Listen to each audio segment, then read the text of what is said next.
Hey guys, Melanie Trumbull here, and I'm just going to talk about chapter 4, which is sports and youth, going over organized sports, really worth the time, effort, and money.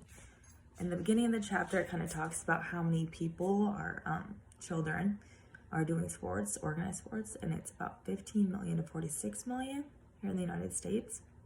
So that's a pretty crazy number. I would say that's a lot. Going back to when first organized sports came about would be baby boomers generation, is when kind of youth sports got going. And so parents wanted to put their sons in organized sports to kind of give them, learn some good character, work ethic, keep them out of trouble, things like that. Well, the females, however, were not in organized sports yet, and they kind of had to watch their brothers do their thing while they're on the sidelines, which would suck. That happened to me when I started to play sports, because I could not imagine not doing them. That happened until the 1970s, and then it kind of picked up where girls were allowed to do the organized sports and schools, things like that, and equal rights movement with the women's movement, the fitness movement, and government legislation prohibiting sex discrimination in education, which was great, including school-sponsored sports. These changes kind of made the growth of sport programs for girls beginning in the mid-1970s and 1990s for girls nearly as many opportunities as boys, which is awesome, like I said. And so I'm going to kind of talk about the following 6 changes that are especially relevant to the growth and current status of organized youth sports. So the first is for the families with both parents working. Now it has changed a little bit with that, because now you're kind of not watching your kid at home. There's not a stay-at-home mom all the time. So you want to get your kids involved in organized sport to kind of keep them, not babysat, but doing something more or less. And then also kids, just making sure kids are safe and knowing where they're at is also another reason for this. The third is people believe, again, building character, learning responsibilities, things like that. And then the fourth was, again, keeping your kids safe. Like nowadays, the world's kind of crazy, and there's a lot of kidnappings and things like that. Sorry, my dog's being loud. Stop.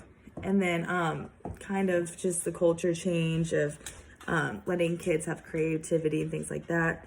These 6 social changes have boosted the popularity of organized sports in recent decades. Knowing about them helps to explain why parents are investing family resources into the organized sports and participation of their children.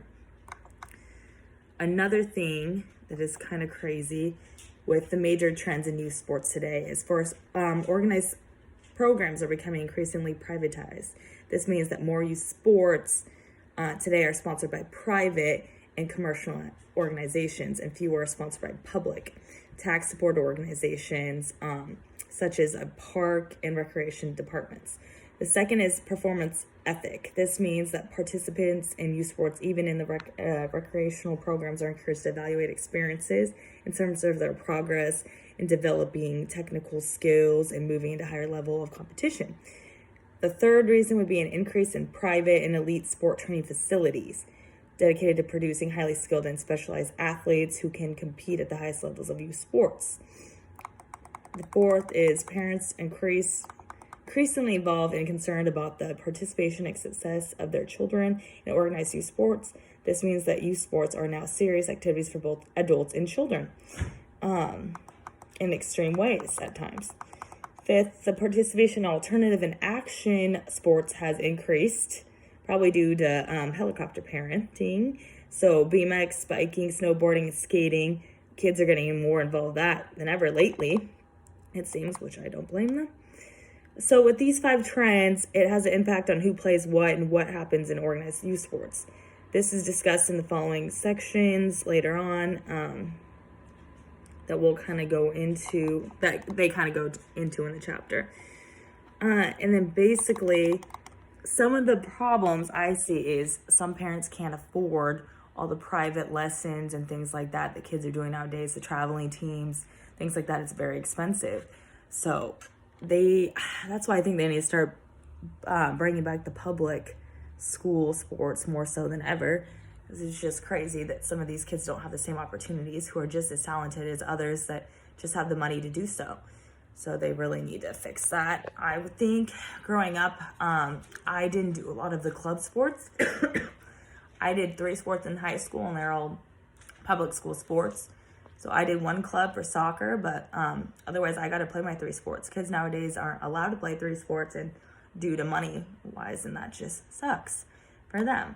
So another article I found kind of says the same thing of why we need to get back to more public sports, and privatization is kind of dangerous for the kids nowadays.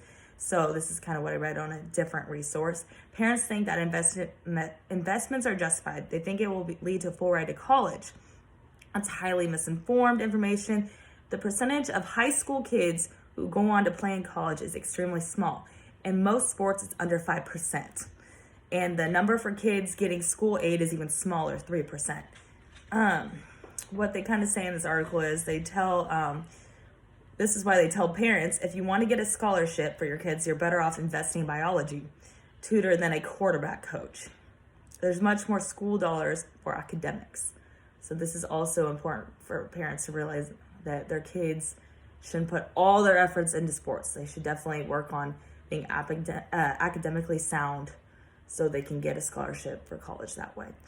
Anyways, this is what I decided to do the chapter on and talk about. So thanks for listening.